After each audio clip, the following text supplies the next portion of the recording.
Welcome to my channel, Post Office Manual Volume 5, Set 3. A main office of group of post offices consisting of itself and a number of smaller offices called sub and branch office which have been placed under its account jurisdiction is called as একটি post অফিসের একটি প্রধান কার্যালয় যেখানে সে নিজে এবং অনেকগুলো ছোট অফিস যেমন সাব এবং শাখা অফিসের সমন্বয়ে গঠিত এবং যেগুলিকে অ্যাকাউন্ট অফিসের এখতিয়ারের অধীনে রাখা হয়েছে সেই অফিসকে কি বলা হয়? তার মানে একটি গ্রুপ অফ পোস্ট অফিস, অনেকগুলো পোস্ট অফিসের গ্রুপ অফ পোস্ট অফিসের নিজস্ব একটা ইউনিট এবং অনেকগুলো সাব এবং ব্রাঞ্চ ছোট ছোট অফিস মিলে যে অফিসটি গঠিত হয় এবং যেটি সমস্ত অফিসের অ্যাকাউন্ট জুরিডিকশন হিসেবে কাজ করে সেই অফিসকে কি বলা হয়? Head post office, first class post office, general post office, none of this. Right answer হচ্ছে এ নম্বরটি, হেড পোস্ট অফিস বলা হয়। A bag is use to enclose correspondence of the higher officer of government called as.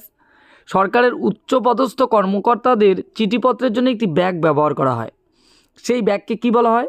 Camp bag, special bag, transit bag, naan of this. Right answer হচ্ছে B নম্বর, special bag. Special bag হচ্ছে government অফিসাররা, যারা high officer আছেন গভর্নমেন্টের, তাদের জন্য যে enclose করেসপন্ডেন্সের bag সেটিকে বলা হয় special bag. Post office which is situated on a line of through mail communication receive and sorts bag intended for office in advance without opening them. ডাকঘরের যেটি মেইল যোগাযোগের মাধ্যমে একটি লাইনে অবস্থিত এবং যেগুলিকে না খুলেই অফিসের জন্য ব্যাগ গ্রহণ ও বাছাই করা হয় সেকে তাকে কি বলে? TMO, SO, transit office, none of this. Right answer হচ্ছে সি নম্বরটি, ট্রানজিট অফিস বলা হয়। The mail office deals only with closed bag is called as. যে মেইল অফিস শুধু ক্লোজড ব্যাগ নিয়ে ডিল করে সেই মেইল অফিসকে কী অফিস বলে? Transit mail office, sorting mail office, transit section নাকি রেকর্ড অফিস?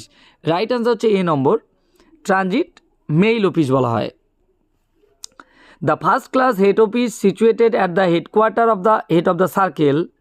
একটি ফার্স্ট ক্লাস হেড অফিস যেটি সার্কেলের হেড অফ দ্য সার্কেলের হেডকোয়ার্টারে অবস্থিত, অথবা where there are more than one such head office the one is attach to headquarter is the called as. Circle প্রধানের সদর দপ্তরে অবস্থিত হবে একটি প্রথম শ্রেণীর হেড অফিস বা যেখানে একাধিক হেড অফিস থাকবে তাকে হেডকোয়ার্টারের সাথে সংযুক্ত করে থাকবে, সেই পোস্ট অফিসকে কী বলবো? Head post office, first class post office, general post office নাকি none of this? Right answer হচ্ছে সি নম্বরটি, তাকে আমরা বলবো জিপিও অর্থাৎ general post office. Thanks for watching.